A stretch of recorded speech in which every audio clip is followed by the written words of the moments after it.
Have you ever stared at a physics exam question and just had no idea where to even begin? Well, in this explainer, we're going to tackle a real AQA GCSE question. I'm going to show you exactly how to break it down and lock in every single mark step by step. All right, let's just dive right in. We're looking at question 01 from an AQA higher tier paper, and the setup is this. A student is investigating a filament lamp, and this is the circuit they've been given to start with. So first up, the very first task for a solid 3 marks is to complete this diagram. We need to add an ammeter and a voltmeter. So the big question is, where do they go and what symbols should we even use? This is such a fundamental skill in physics, and getting it right is absolutely crucial. So let's look at what the examiner is really looking for. Okay, here's the breakdown, and this is straight from the mark scheme. That first mark is just for getting the symbols right. A V in a circle for the voltmeter, and an A in a circle for the ammeter. Easy. The second mark comes from placing the voltmeter in parallel, so it goes across the lamp. Think of it like a bridge measuring the potential difference over that component. And that third mark? You get that for putting the ammeter in series, right in the main loop of the circuit so it can measure the current flowing through it. See? 3 simple steps, 3 really valuable marks. Let's move on. Now we're looking at the student's results, which have been plotted on an IV graph. And remember, that just shows the relationship between the current and the potential difference. As you can see, the students already plotted their results for the positive voltage, and it creates this nice upward curve. So, for 2 marks, our job is to finish the graph. We need to show what that curve looks like when the potential difference goes negative. And here it is, the complete picture. On the left, that's our starting point. And on the right, that's the finished graph from the mark scheme. You can see it creates this classic S shape. This is the signature IV graph for a filament lamp.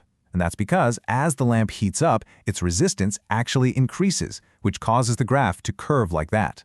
So how do you get those 2 marks? Well, the first one is just for drawing a smooth, curved line that's rotationally symmetrical with the one in the positive section. But the second mark? That's all about accuracy. You have to make sure your line passes through the correct values. In fact, the mark scheme specifically checks if it passes through -4.0 volts and -0.2 amps. All right, time for the calculation part. Now, this next section is pretty clever because it tests 2 skills at once. First, you have to recall a fundamental equation, and then you have to apply it using data you pull from the graph. First things first, for one pretty simple mark, you just need to write down the equation that connects potential difference, current, and resistance. And that, of course, is V equals I times R, an absolute must-know for your exam. Okay, now we need to actually use that equation to find the resistance when the potential difference is exactly 1.0 volt. This means our first job isn't even a calculation, it's about interpretation. We have to go back to our graph and pull the right data from it. So, looking carefully at the graph, and trust me, it really pays to be precise here, we find 1.0 volts on the horizontal axis. Then we trace a line straight up to our curve and read the value on the vertical axis. The mark scheme confirms this should give us a current of 0.08 amps. Just getting that value right. That alone banks you the first mark for the calculation. Now that we have that value, we can finish the 4-mark calculation. You've already got the equation. The next mark is for correctly substituting the values in. 1.0 for V and 0.08 for I. You get a 3rd mark for rearranging the equation correctly to make R the subject, and that final mark, that's for the calculation itself.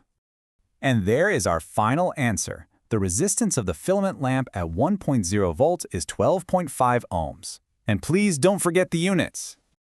Okay, let's tackle the final part of question 1. This one digs into our understanding of experimental physics. Specifically, it's about measurement accuracy. So for 1 mark, the paper just asks for the definition of a zero error. This is a classic concept, and it's something you really need to know when you're thinking about how reliable your experimental results are.